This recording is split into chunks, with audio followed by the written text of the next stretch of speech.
प्रणाम फ्रेंड्स। आज हम एक बहुत इम्पोर्टेंट टॉपिक पे चर्चा करेंगे। ये बात मैं आपके सामने इसलिए रख रहा हूँ क्योंकि बीतक पढ़ने के बाद मेरे दिमाग में एक बात आया था। प्राणनाथ जी के बारे में जब भी हम पढ़ते हैं उसके बाद एक मन में अचानक एक एनालिसिस आया। अभी जो इंडिया में जो कश्मीर फाइल्स हो, जो केरला स्टोरी हो और बहुत सारे लव जिहाद के मामले हैं, इस तरह के जो मामले हैं मल्टीमीडिया में चल रही हैं, सब चल रही है और डिबेट वगैरह भी चल रहे हैं टीवी चैनल्स पे। इसका नतीजा क्या होगा? और ऊपर से जो है गवर्नमेंट जो है कॉमन सिविल कोड भी लेकर आना चाहता है। इन चीज़ों की वजह से क्या हिंदुस्तान के अंदर या हमारे देश के अंदर एक तरह का सिविल वॉर जैसा माहौल बन सकता है क्या? अगर हम इस्लामिक पर्सपेक्टिव से देखा जाए या बीतक के अनुसार हम देखा जाए, क्योंकि बीतक में एक बहुत बड़ी बात आती है कि श्री प्राणनाथ जी जो है अपने आप को मुग़ल साम्राज्य और उस जमाने के जो है बड़े बड़े मुस्लिम स्कॉलर्स जो हैं, उलेमा है, जो मुफ्ती हैं, वो आलिम हैं। औरंगज़ेब खुद एक आलमगीर था, तो इनके सामने इमाम मेहंदी डिक्लेयर किया। इसका जो रिपरकशंस है या जो इसका नतीजा हुआ है, ये क्या हुआ है, इस पे डिस्कस करके हम अभी के वक्त के ऊपर आते हैं। हमारा जो अभी चल रहा है उसके ऊपर आएंगे हम।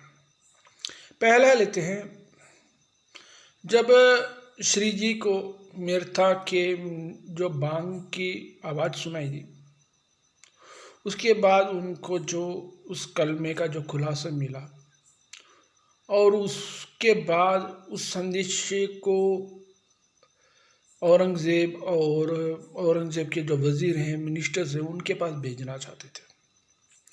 तब असाजिद का वकील आता है और बोलता है कि औरंगज़ेब कहीं भी हिंदी भी मतलब हिंदुस्तानी सुन भी नहीं सकता, उसको फ़ारसी में लिख के भेजिए। तभी वहाँ से शुरू होती है कि उन्होंने जो भी है कुरान की जो बातें हैं, क़यामत की 7 निशानियों को मीर जी शेख जी के बयान के रूप में जो है लिख के भेजा था औरंगज़ेब के जो 5 मंत्रियों के पास और बाकियों के पास।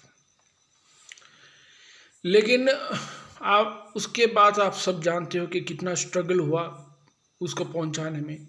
कोई उसको पहुंचाना तक नहीं चाहता था, और जो भी है रुका था, उस रुक के किसने चिपकाया, उसको जानकारी करने के लिए जो भी प्रयास किया, उसमें भी इन लोगों ने अड़चने पैदा की। बहुत प्रॉब्लम क्रिएट हुआ। श्री जी को और सुंदर सातों को पता नहीं कि कितने कष्ट उठाने पड़े। राणा का साम्राज्य भी इसी वजह से तबाह हुआ। श्री जी अपने सुंदर सातों से कष्ट उठाते उठाते आखिर में औरंगाबाद तक पहुँचे। औरंगाबाद से वहाँ से महूसानिया जाके प्राणनाथ जी से मिले और प्राणनाथ जी के माध्यम छत्रसाल महाराज प्राणनाथ जी ने छत्रसाल महाराज को मिले और छत्रसाल महाराज के माध्यम से 52 युद्ध में जाके यह मसला समाप्त हुआ। अब समझिए बात, बहुत गहरी की बात है। एक खत और एक इमाम मेहंदी का दावा करना इतना महंगा पड़ा, इतना महंगा मुग़ल साम्राज्य के लिए भी पड़ गया, सुंदर सातों के लिए भी पड़ गया कि उनको छुपे छुपे छुपे भागना पड़ा बहुत जगह से। और काफ़ी जगहों में मुसलमानों गाली गलौज भी बहुत किया उन्होंने। कहीं पठानों ने बहुत गाली गलौज किया था। और एक बार ऐसे भी हुआ, सईद हवेली में श्री जी बैठे थे और फतेहुल्लाह खां घूमते घूमते उनके बगल से गुजरा, लेकिन उनको पता नहीं लग पाया। रातों रात श्री जी और सुंदर साथ को वहाँ से बच के निकलना पड़ा। यहाँ तक की नौबतें आई ये इमाम मेहंदी को अपने आप को डिक्लेयर करने में। लेकिन बहुत सारी बातें जो हैं बीतक में बहुत ही साधारण तरीके से, बहुत ही सॉफ्ट से समझा गया, लेकिन मुझे ऐसा नहीं लगा कि इतना वो एक सॉफ्ट वाली मामला थी।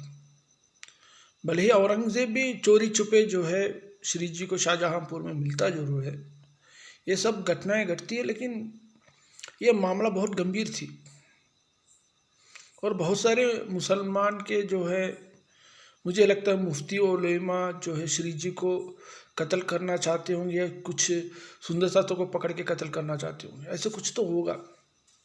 क्योंकि कुछ जगह पे इसका इशारा भी मिलता है जब लालदास जी जाके वहाँ के मौलवियों से बात करते हैं और वहाँ से श्री जी उनको वापस बुला देते हैं।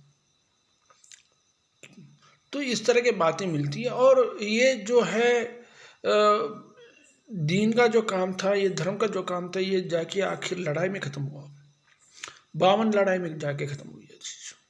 हाँ, बात है कि छत्रसाल महाराज पहले से लड़ रहे थे, ये बात तो है ये, लेकिन ये जाके आखिर धर्म लड़ाई में बदला था। जब प्राणनाथ जी छत्रसाल को मिले और गुरु के रूप में, सदगुरु के रूप में स्वीकार किया छत्रसाल ने, तो उनकी हिम्मत बढ़ गया और भी लड़ाई की। तो ये बात है। लेकिन आज के तारीख के संदर्भ में इस चीज़ को देखते हैं। आज के तारीख में क्या है कि एक कॉमन सिविल कोड लेकर आना चाहते हैं। और दूसरी बात है कि जैसे पहले ज़माने से आज तक जो है, जो जिहाद है, जिहाद के काफ़ी सारे रूप जो चल रहे हैं यहाँ, तो इसको ज़्यादा एक्सपोज हो रहा है इस मामले में। तो अभी क्या है कि ज़रूर जो है मुस्लिम समुदाय इस चीज़ को पसंद नहीं करता होगा, और ये अंदर ही अंदर जो है, जैसे प्राणनाथ जी के टाइम पे उसी टाइप से इन लोगों के अंदर बहुत खून गर्म होगा भी। मुझे ऐसा लग रहा है, हो भी सकता है बहुत सा। इसलिए आने वाले टाइम में ये लोग बहुत हिंसक बनेंगे, मुझे ऐसा लगता है बहुत ज़्यादा हिंसक बन सकते हैं। और इसके लिए अपनी सरकार और सुंदर साथ भी तैयार रहना चाहिए। और मैंने YouTube में एक सवाल किया था कि अगर प्राणनाथ जी इमाम मेहंदी है करके, अगर सुंदर साथ तो अच्छी बात है कि सुंदर साथ सोए हुए हैं, किसी बात को बाहर जाहिर नहीं करते, वो अपने परिवार से खुश हैं, खा पी के मज़े से रह रहे हैं, ये दुनिया के लिए भी अच्छा है, उनके लिए भी अच्छा है, मानता हूँ ये बात। लेकिन बात यह है कि अगर कोई पागल सुंदर साथ आ गया कहीं, वो सोचता है कि मैं इमाम मेहंदी को जाहिर करवा दूँ संसार में, वो कहीं ना कोई उल्ट पलंग कामें करता है, मीडिया में डालता है, कहीं इधर खत लिखता है, वहाँ बेचता है, वो करता है, ये करता है, प्राणनाथ जी को ही इमाम मेहंदी के दावा करने लगता है। तो मुझे ऐसा लगता है कि मैं एक दावे के साथ कह सकता हूँ कि अभी नहीं, कुछ साल बाद या कभी अपने देश हिंदुस्तान और कुछ मुसलमान देशों के बीच में इस मुद्दे पे नहीं, कुछ और मुद्दे के बना के एक युद्ध हो सकता है, ये पक्की बात है। जैसे कि औरंगज़ेब ने राणा को इस्लाम स्वीकार कर लो करके बोल के मुद्दा बना के, क्योंकि प्राणनाथ जी को संरक्षण देने की वजह से उसका देश को बर्बाद करवा दिया उसने। तो इस तरह की घटनाएं तो घटेगी जरूर। और छत्रसाल महाराज के पीछे भी वो इसलिए पड़ा रहा।